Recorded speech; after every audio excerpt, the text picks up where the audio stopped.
So life is not so much about what happens to us. Life is about how we respond to what happens to us. Life is not so much about us saying, how can I get out of this? Life is about saying, what can I get out of this? You know, I was thinking about this morning, but a bird is never afraid of the branch breaking because its trust is not in the branch, its trust is in the wings. And as a law enforcement officer, you guys are on a precarious branch right now. I mean, who knows what cultural winds are going to shift, what tides are going to turn, what branches circumstantially might fall through and break. But that's not where your trust is. Your trust is in the shadow of God's wing.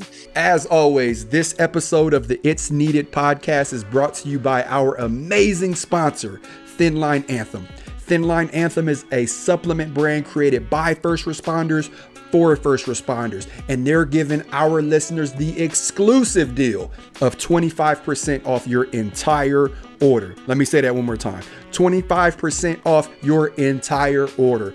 All you have to do is hop on their website, thinlineanthem.com, and right before you check out, there's a promo code box. All you have to do is enter "It's Needed." All capital letters, no spaces, and you'll get the 25% off. Make sure you throw some probiotics in there. They'll make the perfect gift and the perfect stocking stuffer. Hope you enjoy this episode. Yo, what's going on? Welcome to another episode of the It's Needed podcast, where we discuss real issues involving law enforcement in the community. It's your boy Ryan Tillman, founder of Breaking Barriers United, and I'm joined today by the light-skinned wonder himself, Mr. Oh No, it's the Popo. What's up, brother? What's up? He is in the building. We are joined by the savage himself, Billy. What's going on, Billy? Hello, everyone. And we are also joined by a new dear friend of mine that is just phenomenal. And when I talk about, being called by God and being anointed, this is the man, the myth, the legend himself, my man, Mr. Ben Courson. What's going on, Ben? Oh, I love you, Ryan. And it's so good to meet you, Billy and AJ. We're going to have a fun episode today. Oh, man, I've been looking forward to it. I think this message that we're going to have today is one that is so needed, hence the name of our podcast, It's Needed, because all topics we discuss are very needed, and this one doesn't fall short of that. And so before we get into learning more about our guest, Ben, what's current events, man? I know since we've last met was last Monday when we had Artie on, which was a great episode. I've been watching the news, but I try to stay away from it, man. I try to stay away from the news. You ain't lying. I try to stay away from, the videos on social media. It's just tough. And, I don't even know if you guys know this, but my critical incident that I was involved in March was actually, the video was released. And so I can't really discuss the incident yet because the investigation is not over, but the video is out there. I'll send it to you guys once we get done. And so that was a blessing too, just because I believe truly what I did, my actions were justified, but you just never know how things will pan out when videos are released. And so all the feedback and everything was great. So, and then there's another trending video right now where I guess these police officers pulled over a white guy. And the reason I bring up race is because that's why everybody keeps sending it to me. But they pulled over a white guy. Yep. He had a gun with him. He kept talking about how he lawfully possessed a gun, but he was not cooperating with officers. He actually was reaching towards the gun a few times. And then it got so bad to where the officers opened the door, he shut the door, and then he drove off on the officers. Mm-hmm. And so the reason people have been sending that video to me is because they're saying that if he was black, they believe that he wouldn't have got the same treatment. And I'm not going to lie, I don't know how to feel about it. Do I think that officers would have treated him differently if he was black? There's a likelihood, but I don't think it's out of racial intentions. I just think that, and it goes back to, biases, explicit and implicit biases. Certain people feel a certain level of fear when they see other type of people, and that's not necessarily racist. A lot of times we're ingrained by the way you see, what you hear, and how you grow up. And so there's so many different factors that go into that. And so it's just a hard video to watch for many reasons, but it's also hard to address because, I also got to make sure I maintain the level of unbiasedness every time I address whatever I do. So, and you could spend whatever on what ifs. You could spend forever on what ifs. And the sad thing about it is I'm with you, Ryan. people have been blowing me up about the video as well. And like, I haven't even watched it. Like I started it and I turned it off just because I got to protect my mental space. Like I am just like constantly bombarded with like this negativity and division. And I'm like, you know what? I need a break. I need a break where like I refresh myself, I get in a good place, and then I come back and get after it. And there was even an incident here in Central Ohio where a young man lost his life. The report said that he was pulling a gun out and the deputy shot him. And people are blowing me up about it. Like I was there and like it was my department. And I'm like, and they're like, you need to, you know, address it. I'm like, oh my goodness. Like we have nothing to do with it. Like nothing. Like we weren't even around. Like, but I get it. And I think the sad thing is that people expect all police officers to think, feel, and act the same way, when the thing that they negate is the fact that we're all human beings. Every single one of us make our own individual decisions. So if those officers decided they didn't want to utilize any type of deadly force or at least less lethal options, that's what they determined to do. If I decide to do something else, that's what I determine to do. It's not like we're all programmed the same way to say, hey, this is how you respond. So that's what makes it hard. Someone asked me, someone really close to me, actually, they hit me up about like this incident I'm talking about here in Ohio. And they were like, I just feel like you would have did it differently. Like you would have handled the situation differently. Like I trust you. I trust your judgment. And I had to like remind this person, like, you know, I was involved in a critical incident where I shot 2 people through a door. And people said the same thing about me then, right? Like, well, he shouldn't have did it. He blindly shot into the house. You know, they brought in these experts and they called me a rookie officer and, you know, all this. And I just had to remind them, like, I feel bad for that deputy because the likelihood that he or she did what he was supposed to do is very high. And now he or she has to like watch their back every day. And, you know, they're constantly bombarded with this negativity and division and whatnot. So, you know, I've been in those shoes multiple times, but, you know, that is exactly why we chose the topic we did today for this podcast. Yeah. And my question is that does your character change if you make a bad judgment call? You know, what's funny about you saying that is after the last incident, you know, that blew up that Ryan, you addressed, that I was involved in, people were hitting me up and like questioning me. And my response to that was like, are you questioning like my character? Like at the end of the day, like, is that where we're at right now? Cause I just need to know before we go on with this conversation. So, you know, it's deep. It's deep, but that's why we do what we do. And we're not going to get too deep into that topic today. And maybe that's a good topic for another day. But I definitely don't think that you can judge a man's character based on his actions within our profession all the time. Sometimes you can. Many times you can. And that's more so if it's a consistent track record where you see bad behavior. But if an officer is involved in a critical situation where you only have seconds to react, I don't know if you can use that as a judge of character. But anyways, needless to say, I want to jump into our special guest because you guys are in for a real treat. And so, Ben, I can't tell you how grateful and privileged we are to have you, because 2020 has been a very, very rough year for many people. And from the death of Kobe Bryant to COVID-19 to the death of George Floyd to the presidential election, you name it, we've experienced it. And there are a lot of people losing hope right now. And then I think I read a number right now in Japan. I think it was Japan or maybe China, I'm not sure. But suicide is actually higher than the amount of COVID-19 deaths right now. In law enforcement, suicide is the number one killer for police officers. And so you just recently wrote a book, Flirting with Darkness, that I'm going to want you to talk about in a little bit.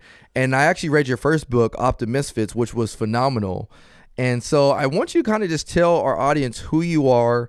And your testimony is just unbelievable. And the reason last week we talked about forgiveness, but I think hope is a good transitional topic because as we go into 2021, people need some hope. Yeah.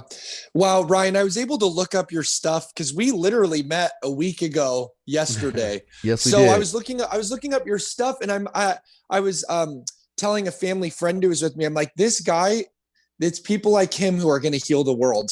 It's people like him who are going to heal the world. What you did, and because I was very vocal, Ryan, about I stood on the streets protesting George Floyd's death and I got in a lot of trouble for it in my circles. Wow. But I really, really am believing that we need to stand up against racism, and for people to think that it's not a thing, I think is actually exacerbating the issue and making it worse. Mm-hmm. So when I saw your video, being a police officer who's kneeling or joining the protest in a peaceful way, I'm like, this guy and people like him, they're going to heal the world. And I watched your thing with Oprah and even just, you have so much swag when you're dancing at that high school, that video that went viral. And I'm like, see, this is going to reshape people's consciousness when it comes to law enforcement and race, because you're a bridge builder. You're destroying barriers. And Ryan, what you're trying to do in the law enforcement race world is something I've tried to do in the church world. There are 41,000 denominations among 2.18 billion Christians, according to research that I read a few years ago.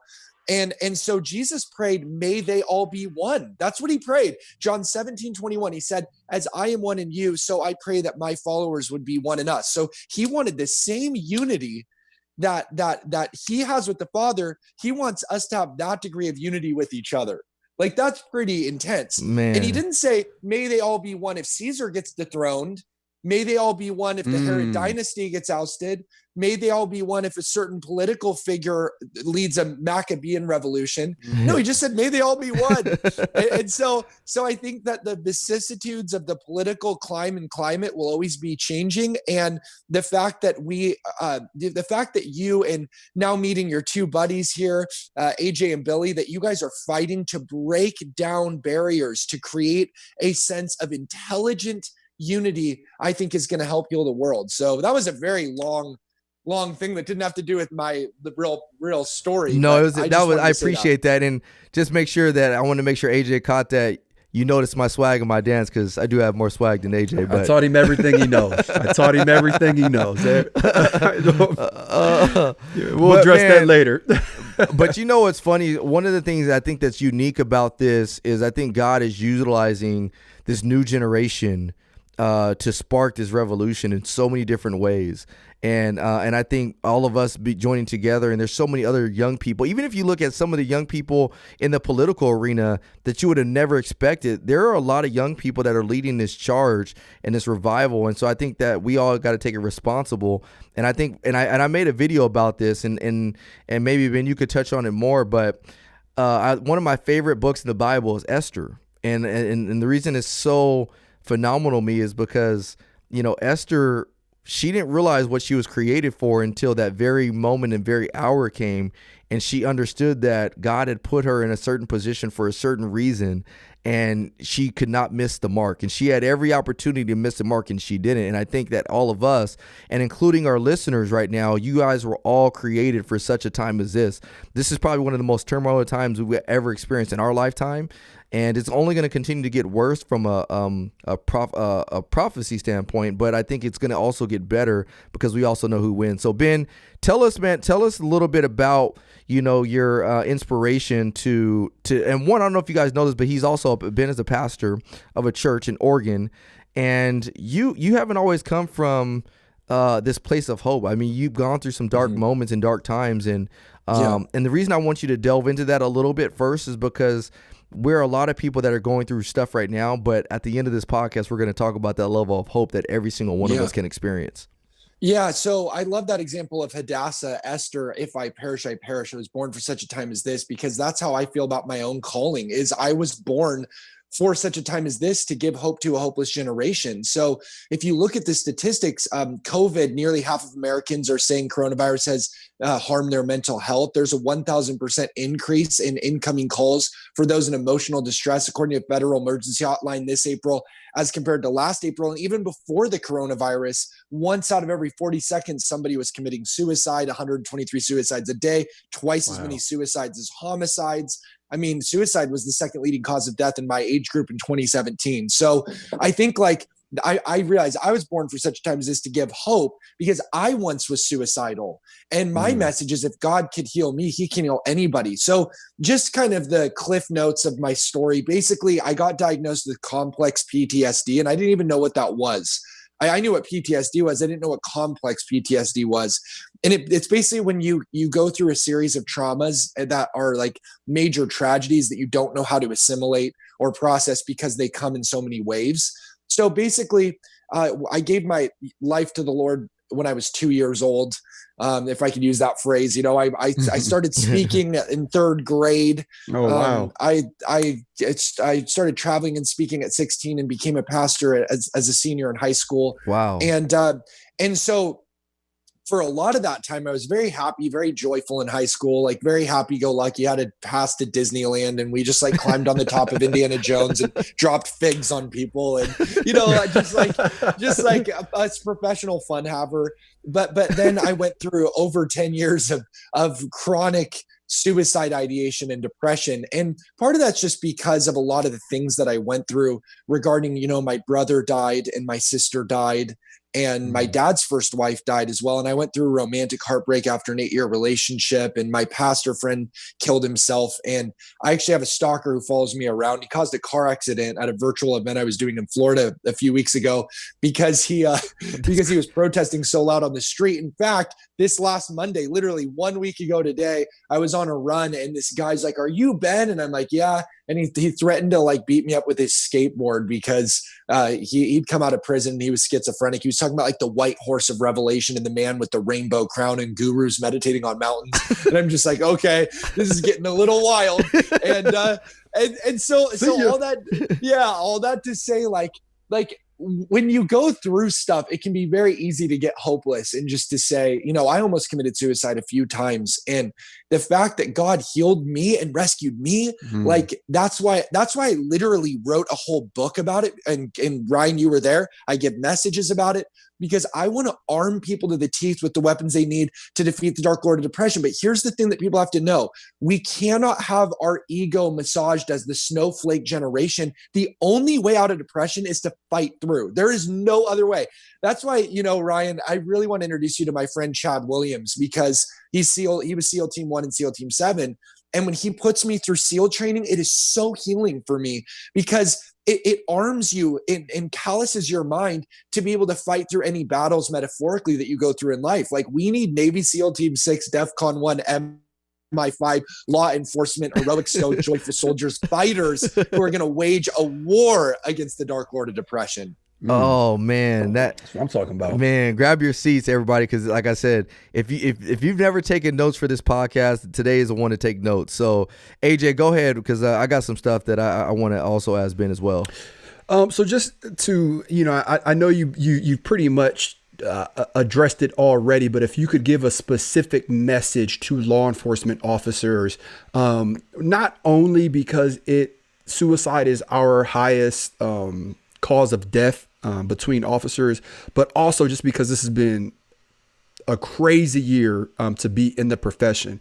So if you could give like one specific message of hope to our listeners, whether they're considering going into the field, whether or not they're already in there, what would that be? Yes. Post-traumatic stress disorder is real, but so is post-traumatic growth.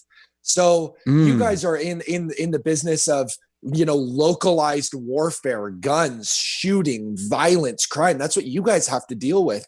And I think of two of some of my favorite warriors. One was named J.R.R. Tolkien. A lot of people know him as the author of The Lord of the Rings, but actually he was in the bloody battle of Somme, a bloody battle in World War I. He survived and he had so much PTSD that the way that he dealt with it is he wrote The Lord of the Rings. He actually escaped into a fantasy novel and wrote the stories and narrative arc of these characters to sort of grapple with and deal with and come to grips with vicariously his own struggles and his own traumas. And so the adventures of, Mount Doom, Frodo Baggins, and Gandalf the Grey, that comes from his PTSD in war. The same is true with C.S. Lewis. He wrote about his experience in World War I. He was left for dead, bleeding, almost going to perish. And then he comes out of it writing the Chronicles of Narnia and the last battle in the Great War. And so what I want to say is PTSD is real. The difficulties that you guys have gone through that I can't even imagine, it's real. But post-traumatic growth is just as real. So life is not so much about what happens to us. life is about how we respond to what happens to us. Life is not so much about us saying, how can I get out of this? Life is about saying, what can I get out of this? Mm-hmm. You know, I was thinking about this morning, but a bird is never afraid of the branch breaking because its trust is not in the branch. Its trust is in the wings. And as a law enforcement officer, you guys are on a precarious branch right now. I mean, who knows what cultural winds are going to shift, what tides are going to turn, what branches circumstantially might fall through and break, but that's not where your trust is. Your trust is in the shadow of God's wing, and he loves you and he cares about you so much so that Jesus had a really interesting relationship with law enforcement in his day, in that the Roman Gentile centurions, who were the soldiers occupying the dusty streets of Nazareth in Israel at the time, he just had praise for them. So did Paul the Apostle. Every time a Roman centurion is mentioned in the New Testament, it's always in a positive light. And they were very similar to law enforcement today. I'm not talking about the Judaizers, the Pharisees, or the temple guard. I'm talking about these Gentile Roman military officers. And so I just want to say the Lord loves you. He thinks you're valuable. He cares about you. PTSD is real, but so is post-traumatic growth. Man. So my question for you, Ben, is this, you know, you've went through a lot. Every person in life has gone through a lot. And if you haven't, that's right, then stand by, just wait, because something's going to come your way. Now, that being said, you're in a place now where you've been able to deal with it, cope with it, learn from it, grow with it, all the other stuff. Looking back, if we had a time capsule, and in that time capsule, God allowed us to change our past, would you go back and change your past at all? Or do you embrace your past so much that it's actually brought you to the level where you're at now? Because I personally think that there's a lot of trials that I've gone through in my past that have actually strengthened me for today. But if I didn't learn how to deal with them in my past, I would never have that strength to continue to move forward and grow today. So what's your take on that? I have a mixed take, because I don't believe in duality metaphysically, but infinite complexity, which simply means that I think there's so many intricate webs being woven together in a tapestry by the divine when it comes to our teleology, that like it's so complex. If I changed one thing in the past, I'm going like Einsteinian theory of relativity here. I think it would mess up everything. So part of me is like the traumas that were brought on, if I could have done something different to avoid them, I would have. But then would I have missed my destiny had I went back and changed something in time? So that's why I think there's this great verse that sums it up neatly for me, and it's Genesis 50:20. After Joseph's brothers sold him to Ishmaelite traders into slavery, he said, "What you intended for evil, the Lord meant for good." Yep. And I know that verse is so well known, you know, but like he turns graveyards into gardens and bones into armies, and what the enemy means for evil, he means for good. But this is true. So even the stuff in my life that I would go back and change if I could, God can even use those things to bring about my destiny. And he can do that for all of us. In fact, I'm a big believer in John Hick's Iranian soul-making theodicy, which simply means that in order to live up to your destiny as the likeness of God, or as Paul said, the full stature of Christ, you have to suffer in order to get there. So I really believe that we are forged by adversity, that there's something powerful about realizing the only easy day was yesterday, and that actually suffering tempers our spirit into steel and forges our soul into iron. And when we look at this fact that we're forged by adversity, we don't want to go back and change our adversities. In fact, Hebrews 2:10 says that Jesus, the captain of our salvation, was made perfect through suffering.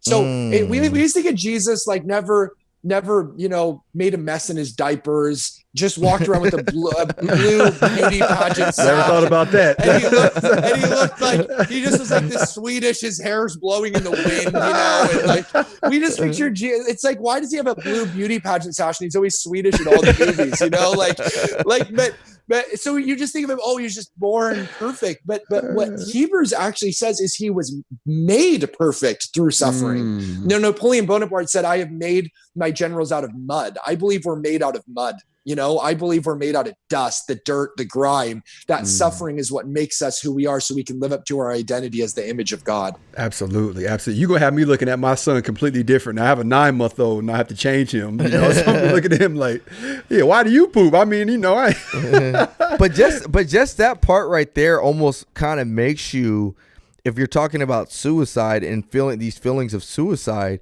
that right there gives you a level of hope to say, this is going to make me perfect. Whatever I'm going through, the pain that I'm going through, I need to stay with it, because these are the trials that are helping me to be made perfect. Is it possible for me to be perfect? Absolutely not. However, I know that these adversities are going to make me stronger and better when I come out of it. And I think sometimes we can't see through, that place of the other side to know, like, man, I can get out of it, because you're so clouded by the darkness. Mm-hmm. You're right. And you know what's interesting is Paul said, my conflict for you. The word conflict in Greek is agon, which was actually it's where we get the word agony. And it was used of athletes in an arena. So he says, my agony. Like, I believe it's our agony that makes us perfect. I mean, if you watch Michael Phelps, he had high functioning depressive disorder, which means he was depressed, but he could win a bunch of gold medals because he literally didn't take a day off from training for 5 years, like was in the swimming pool every day for 5 years.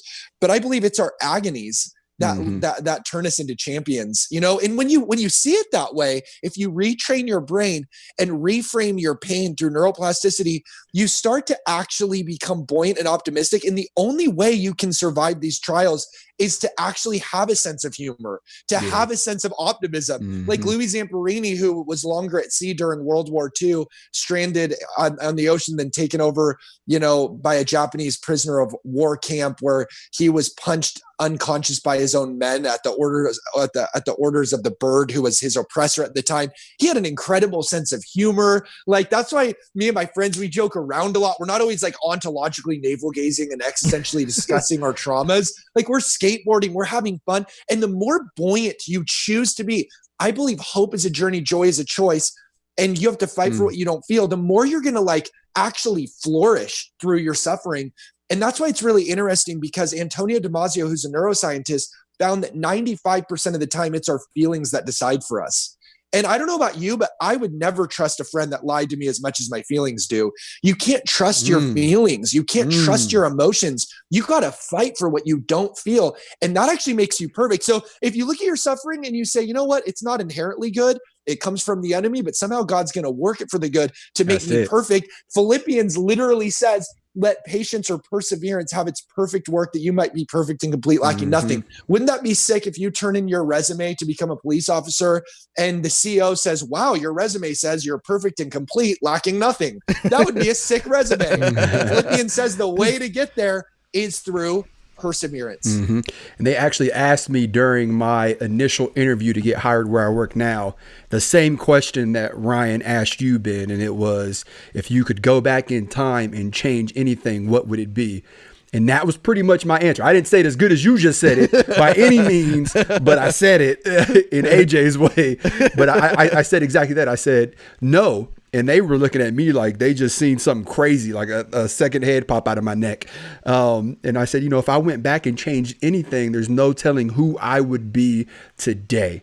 And they had nothing to say. They were like, you're absolutely right. And I'm not sure if I ever shared this story on the podcast or not, but I'd say it's safe to assume that a majority of our listeners and watchers, our viewers, know the story about my father. He was abusive, addicted to crack cocaine, alcoholic, would sexually assault my mother in front of us. I mean, crazy, crazy story. I didn't talk to him for years. This was probably 6 or 7 years ago. I'm working with my partner Jones. We get a call for like a domestic dispute. I show up, Jones walks in first and he's talking to the guy. I'm talking to the female outside. I walk in this apartment that's just trash. There's stuff everywhere, drug paraphernalia, alcohol bottles. And it's my father, who I haven't seen in years. And he's missing teeth. His face is sunken in, like he's been drinking and doing drugs since the last time I seen him. And we kind of had like a back and forth. I ended up leaving. But like an hour after that, I broke down crying in the bathroom by myself. And I remember asking God, like, God, why? Like, I do so much, not that it matters, but I do so much. I go on mission trips and, I'm always praising you and, introducing people to your power and your love and, all this stuff. And it wasn't 3 days later, I was a youth leader for my church at the time. 3 days after that incident,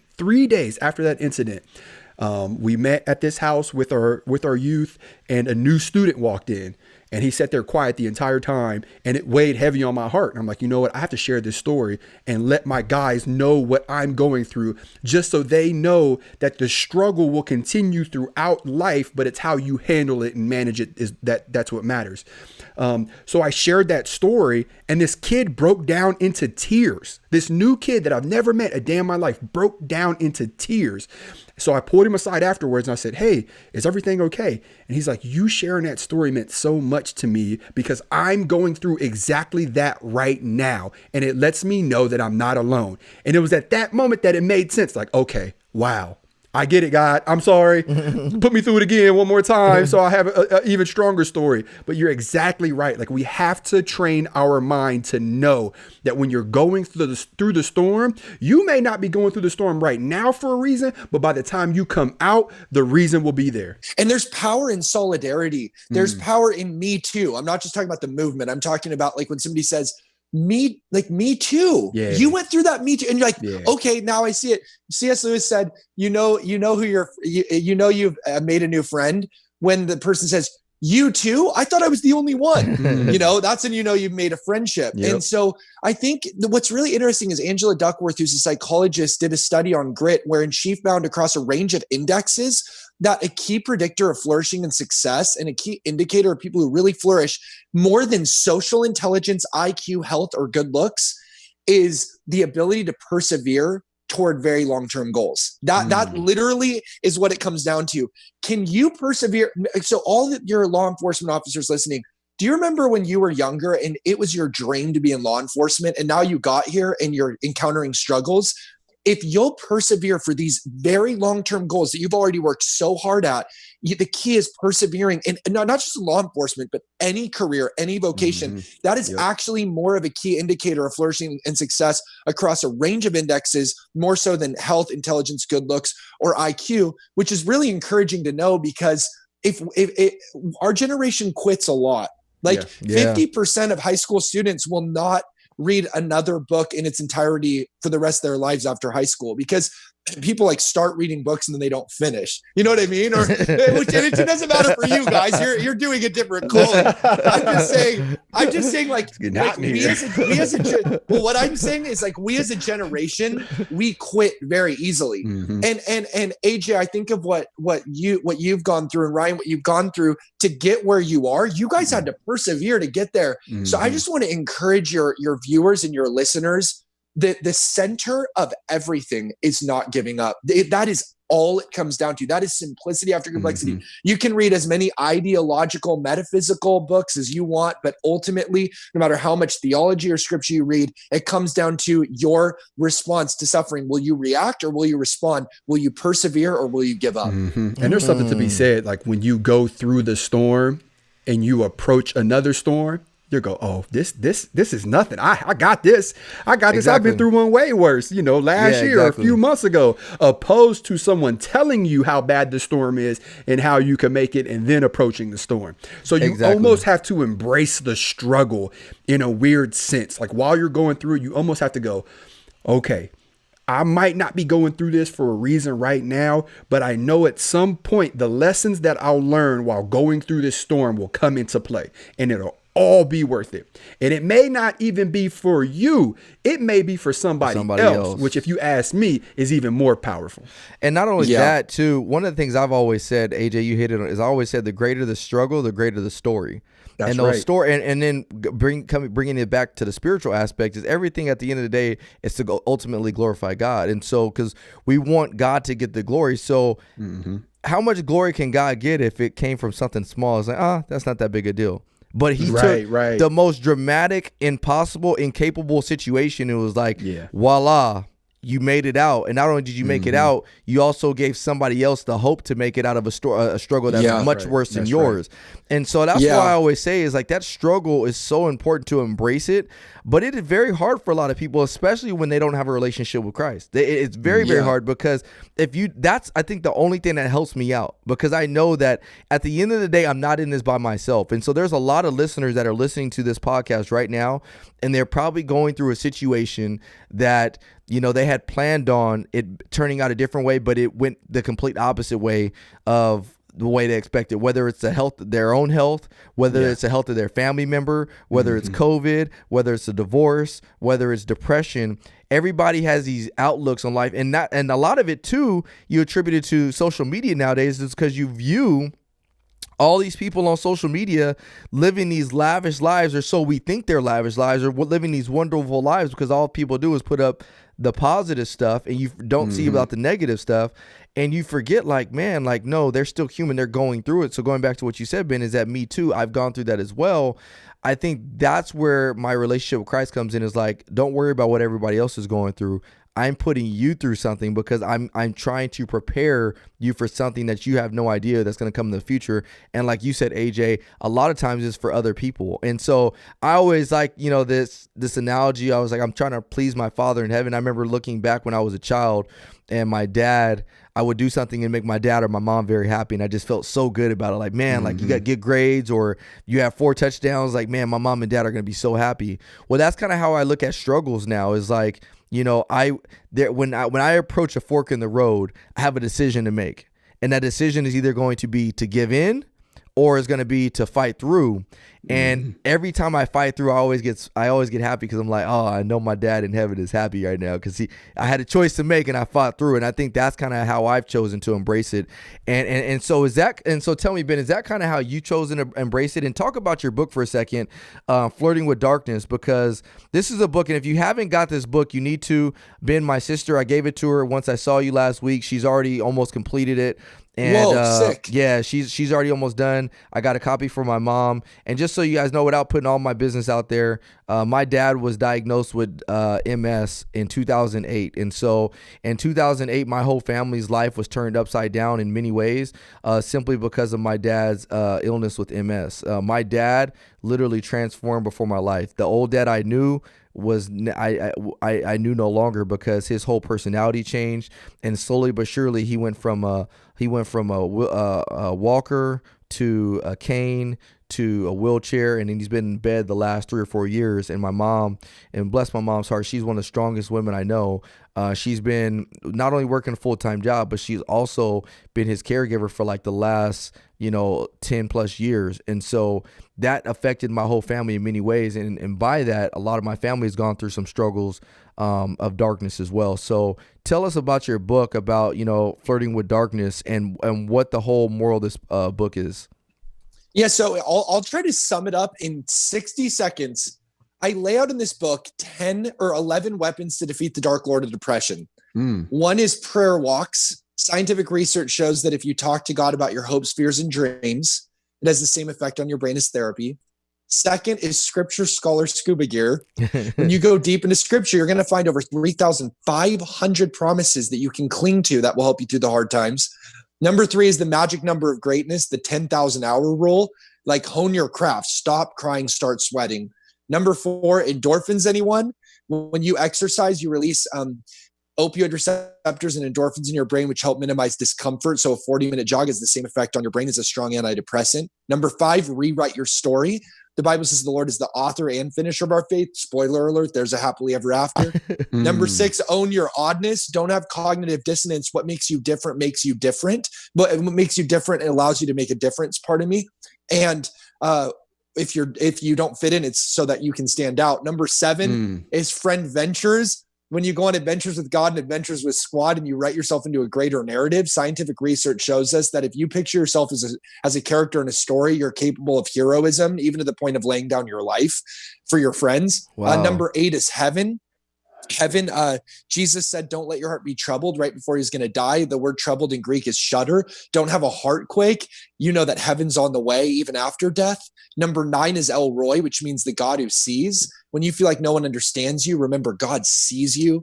Number 10, let God love on you. We live in a capitalistic free enterprise society of upward mobility where we have to pull ourselves up by our bootstraps and earn our keep. That's not how the grace of God works. His grace comes through faith in hope apart from works. Let him love the heavens right into you and the despair clean out of you. And lastly, number 11, we talk about dreamality. As you delight yourself also in the Lord, he has a way of giving you the desires of your heart. So don't be disobedient to the heavenly vision. Visioneer, Dreamcast. And we go into great great detail and depth in how these 11 weapons can help you defeat the Dark Lord of Depression. I'm sold. I need to buy the book now. Like, I'm about to Amazon Prime that bad boy. Golly, that's what I'm talking about. That is what I'm talking about. Man, so Ben, tell us a little bit about when you when you learned what your calling was in life. How did life change for you at that point in time? Because, I mean, was there a switch from one day you went from being super depressed to where, or was it a gradual time over time you started coming out of this depression and started realizing I have a new hope? So tell us about that. Well, I remember when I was 17, God told me that, you know, I'd have this platform, do TV stuff, all like really speak to a generation. And I remember thinking that, how is that going to happen? You know what I mean? Like, there's no way. And that's a big dream. And then all that stuff happened. And I'm like, God, I wish I didn't doubt. Like, I wish I didn't doubt. And I found that when my doubting turned to greater faith, that was the only way I could survive the storm. But also, you start to find, like, if you look back, a lot of the things that we complain about right now are actually answers to prayers that we asked God for in the past. So, like, a lot of the dreams we're enjoying now, where there's like giants in the promised land. And so we're complaining about how we're just grasshoppers compared to these giant problems. And really, we're in the promised land. And so I think what really got me out of depression was God started showing me, I am the God who makes your dreams happen. You're going to have nightmares. But you're also going to have dreams, and you conquer your nightmares because of your dreams. And so like, here's what a lot of people don't understand. When you walk with God, your plans and your dreams and his plans for your life start to sync up like Bluetooth pairing devices. And so a lot of people say, oh, you shouldn't follow your heart. Like, that's the Disney Channel. The heart is deceitfully wicked. Above all things, Jeremiah says, who can know it? Well, yeah, that's the old covenant. But the new covenant is God replaces your heart of stone, gives you a heart of flesh, regenerates you. You're born again so that he, according to Hebrews, writes his law on the table of your heart. So if he's writing his law on the table of my heart, shouldn't I listen to what he's writing there? Which means, this is huge, you should not move away from your heart when you're walking with, talking to, living for, following after, and leaning into God, depending on him. You shouldn't run away from your heart. You should actually go deeper into your heart. And I think a lot of times I got depressed, and people get depressed because they're running away from their calling. They're running away from their dream. They're running away from their heart's desire, or they're in it and the giants are so big that they're like, I got to turn away from the promised land. These struggles are just too mammoth. But I just found in my own life that when I persevered for the calling that God placed on my life, it got me through the fiercest storm. Man. Mic drop. Man. Mic drop. Yeah. The interesting part is, if you talk to a lot of people who are exactly where they need to be doing what they need to be doing, you'll come to find that there was a time that person had to put their calling over their comfort. Because there's a lot of times, I got to steal that, AJ. You got it. There's a lot of times where we're so comfortable where we're at, but in order for us to get where we need to be or become who we need to become, we have to step out of our comfort zone. Oh, I got to write that in my notes. Put your calling above your comfort. Yeah. That'll preach. And seriously, like, you know, if you think about it, like, anyone you know who's just really living in the position they need to be living had to do that at some point. Had to. And, you know, and I'll use me as an example. Like, I, believe it or not, I hate speaking on a stage in front of multiple people. I have to say a prayer before. I have a whole ritual. Like, I have a bag of mints that I take with me. I eat a mint. I say a prayer. I spend some alone time. I take an extra t-shirt because sometimes I sweat so much before I hit the stage. But the moment I hit the stage, it's on.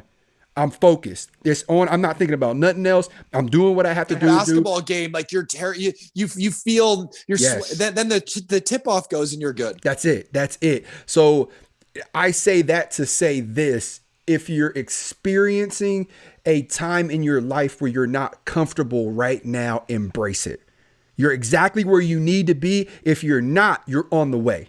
embrace the misery, because pain either has the power to break you or it is the power that makes you unbreakable. What it is depends on who you are. Yeah, and I think that's what you're getting at right there. Yeah, absolutely. And I tell you something else I do, and I don't know if this kind of aligns with everything that we're talking about right now, but something else that I make sure that I do consistently, it's one of the few things I'm just good about doing, is I put myself in situations where I am extremely uncomfortable. All the time. Once again, I hate speaking. If someone hits me up, hey, AJ, can you come speak at this, high school, or can you speak at this college or this event? I go, yeah, I don't even think about it. Yes, because I know that I'm going to experience a certain level of uncomfortableness or comfortability, whatever word I'm trying to use there, right before I hit that stage or when I'm driving there. And the reason I do that is I'm trying to develop scar tissue over my mind, because I know at some point I'm going to be forced into a situation where I'm uncomfortable. And if I've already put myself in thousands of those situations before, this should be a walk in the park. Emerson said, always do what you are afraid to do. Like, he who is not every day conquering some new fear has not learned the secret of life. The best stuff comes outside the comfort zone always. Yeah. Yep. That also goes back to what you were saying too earlier, Ben, is the Navy SEALs, and that's they put themselves through so much, so that way their body, or mentally, physically, they know, like, man, I could get through this. Like I've pretty much drowned, so I can go and get in a pool, or I can go swim in the ocean. I've almost drowned. So when you push yourself so far, you actually start developing new comfort zones.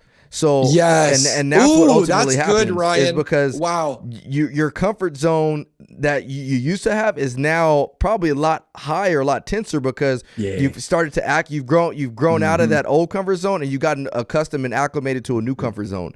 But you'll never get to you'll never get there unless AJ said, unless you push yourself. Man, me and my wife were watching this. There's a show on Netflix, a docuseries that Pharrell Williams, he actually producing it, and his uncle is a pastor of a church, and so the whole premise of the docuseries is they're looking to assemble the best choir for their church and for their community out. I think it's like South Carolina, North Carolina, something like that.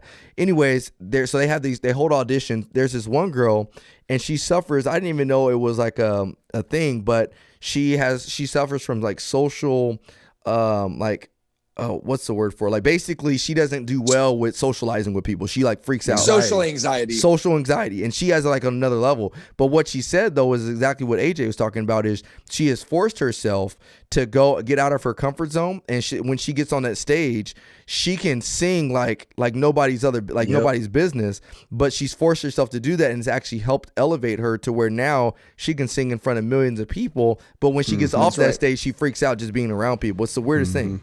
And the super weird part about consistently doing that is there comes a time where your comfort zone is being uncomfortable.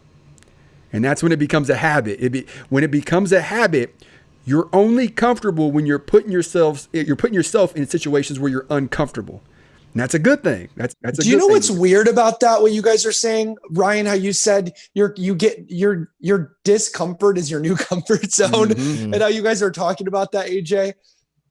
When I do SEAL training, I am literally happier than maybe any other time in my life. Isn't that weird? Yeah. I'm not even exaggerating. Like, the first time I did it, I'm like, this is horrible. And then I started doing it more, and I'm like, I feel invincible. I don't know if that's the opioid receptors or the endorphins, but I'm just like, I actually love being miserable. Like, it's weird. Like, you know how that is? Like, you start to love it. Well, the thing about it, if you really, really sit down and think about it, it makes sense, because when you cross that finish line, you'll be stronger, you'll be wiser, you'll be more resilient. And that same principle applies to working out. When you work out, like when you first start working out, it sucks. Like, these things are heavy. How many times do I have to lift them? How long do I have to run on this treadmill or do this stair climber? Like, I'm done. But when you start to see results, it turns into an addiction almost. Like, okay, I got to work out harder. I have to work out stronger. Pain can be a drug. Absolutely. And it doesn't, this exercise doesn't have negative side effects. That's the thing. That's so it's it. like, That's it. it's like Jesus said that if a demon gets cast out of you, you didn't think I was going here with this, but if a demon gets cast out of you, if the demon finds, or pardon me, if the demon gets cast out of you and you have an empty room in your soul, then 7 more demons, even worse, will fill you. And whether or not your listeners like believe in psychospiritual transrational forces playing on your neurobiochemistry or whatever, I do want to say that's a powerful metaphor, at least, whether you take it literal or poetical. But basically, the idea is that if you're battling inner demons and one demon goes out and you don't fill your mind and your soul with something else, then 7 more bad habits are going to replace it. So the way to beat a bad habit is to replace it with a better habit. And so what you start doing is the only way, like, I know that with people who deal with PTSD or have been in warfare, have seen violence, addictions can happen, drugs and alcohol.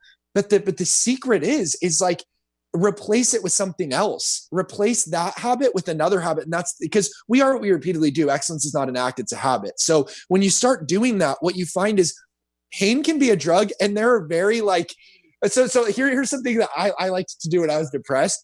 A lot of people, when they're depressed, like they go to the bottom of a bottle, and they just start drinking. I like to take, those the gallon of water you can get at the gas station, just the huge gallon. I like to just chug. I'm like, life is terrible right now. And I just start chugging, like I want to forget all my problems. And then I just start chugging. I'm like, life is so miserable. I'm going to the bottom of this thing. Just chug. That's and you're high quality H2O. No, I'm serious though. It's actually, it really works. It really works. So I think what you're saying is like, it can be addicting, but it's a good addiction. There is such thing as good addiction. And I think people who are depressed need to hear that, because otherwise we fall into bad habits. Absolutely. And especially when you know that there's a positive outcome once you're done, right? Like, that you working out sucks right now, but there'll be a positive outcome once you're done. While you're running on that treadmill, you're doing that stair climber, it sucks, but there'll be a positive outcome afterwards, which is why you grow to embrace it and enjoy it after a certain amount of time. And the same thing goes with struggles, right? Like, once you go through so many and you train your mind to believe what's real, and that being, I'm going through this for a reason. If I'm not, there will be by the time that I'm done, or at some point in my life. And when you're going through another struggle, that'll be your mindset. You'll almost enjoy it and go, okay, I'm ready, because I know at the end of this, there'll be a positive outcome. That's right. Man, this is so good, guys. And I'm just so overwhelmed with joy right now. Because this is what our listeners need to hear. They need to hear this message of hope, especially, like I said, going into 2021. And so I'm going to go around the table real quick and just get your last few words, if you can say anything to our listeners or viewers about this message of hope going into the new year. And AJ, I'm going to start with you. So my final words will be this, for this episode is, anyone who is listening to this, whether you're watching it on, YouTube or, wherever, or if you're just seeing this clip, you are strong, stronger than you believe. And if you don't believe that, ask yourself how much you've been through in your life already, and then look in the mirror and see who's looking back at you. You're still here. You've made it through everything else that you've been through, all the other storms, all the trip and falls, all the negativity, all the backstabbing, all the death, all the sorrow, all the depression, all the anxiety, and you are still here. You're strong. You have to believe that. You have to believe that. You have to believe that every single storm that you have went through up until this point has made you the person that you are today. So despite how negative things are, despite how dark the world may seem, or your life in particular may seem, there's a light at the end of the tunnel. And that light is brighter than any light you have seen up until this point. You're going to get through it. You're going to get through it. We're going to get through this year. We're going to get through this racism. We're going to get through, these agendas that want to attack police officers. We're going to get through this division. We're going to get through everything because we've gotten through it before. Not only that, but we're promised.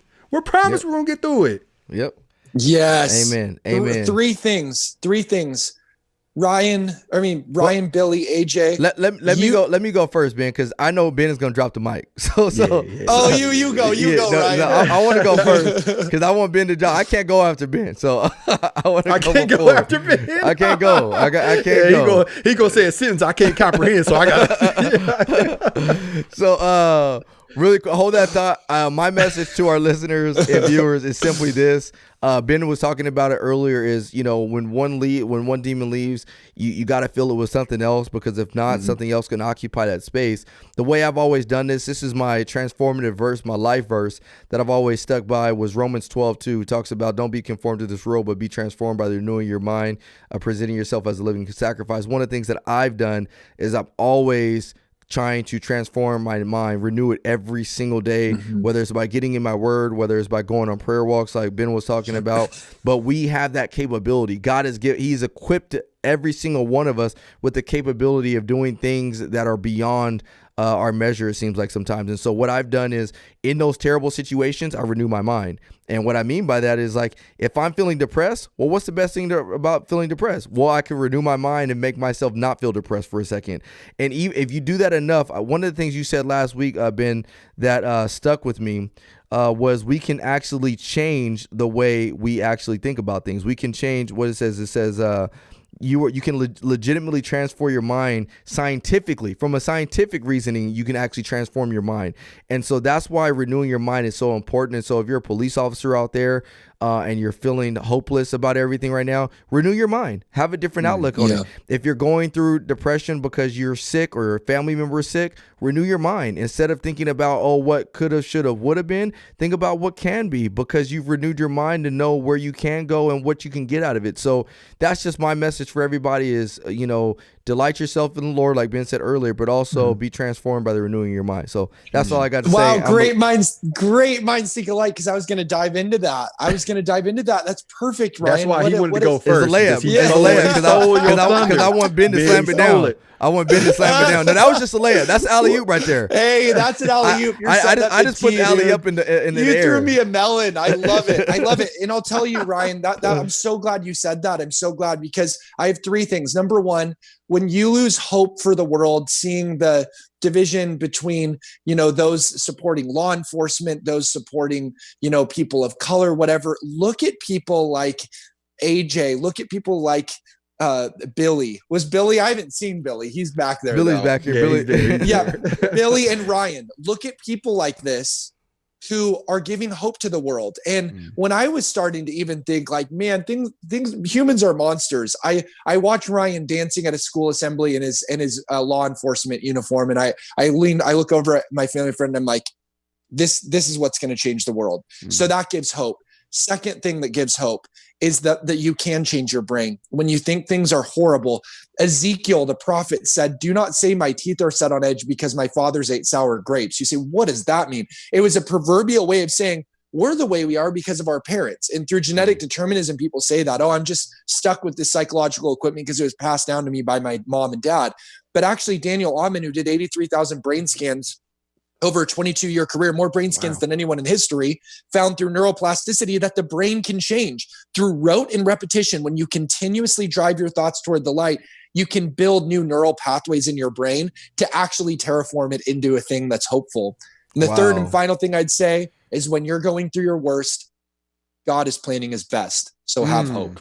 That's good. And Billy said everything you said. Billy held up a sign in the background and said ditto. Have you seen that meme where the guy does up his Christmas, like his house, and then the next door neighbor has a sign that says ditto?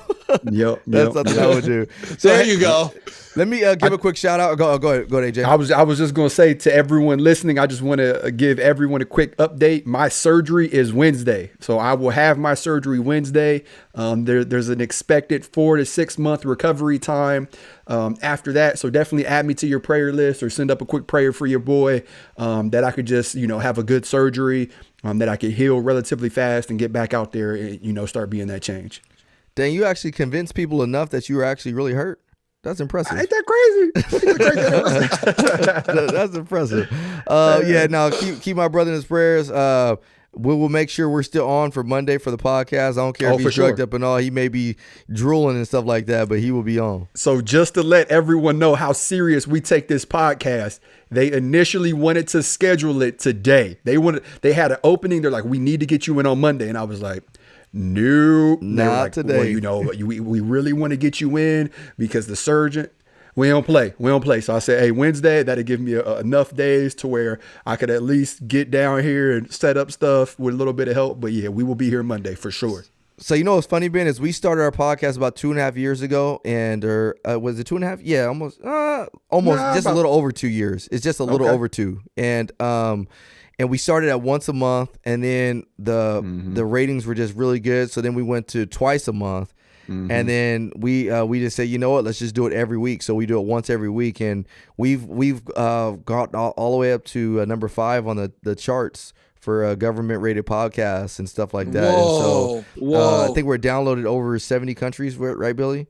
And so God, but it's all been God and being able to have good guests on like yourself, Ben, and so it's just been phenomenal. So I say that to say we are committed to our guests and giving you guys this message of hope and forgiveness and everything else we can. Yeah. So, wow, guys, thank you so much for having me on. You're doing incredible things. You're making much of God. You're putting him on full display. And what an honor to get a team up with you and make new friends. I love you guys. And I hope we get to do a lot more in the future. Oh, this is just the beginning. This is just the beginning. Heck yeah. But before you go, I got 2 things I got to do. First, I got to give a shout out to our sponsor, Thin Line Anthem. If you guys are trying to get back into shape or actually eat up all the food for Thanksgiving and Christmas, Thin Line Anthem is around the corner for you to help you meet all your personal health and wellness goals. So make sure you go on to thinlineanthem.com, utilize promo code It's Needed, all caps, no spaces, so you can get 25% off your order. And also send it to somebody as a gift this year. Christmas is around the corner in 2 weeks. So what better way, what better gift than to send somebody the gift of health? And so go ahead and get that Thin Line Anthem. And make sure you snag them probiotics. Yeah, get those probiotics. You'll need them. And last thing we have to do. So Ben, we've been doing this thing for like the last 3 or 4 weeks.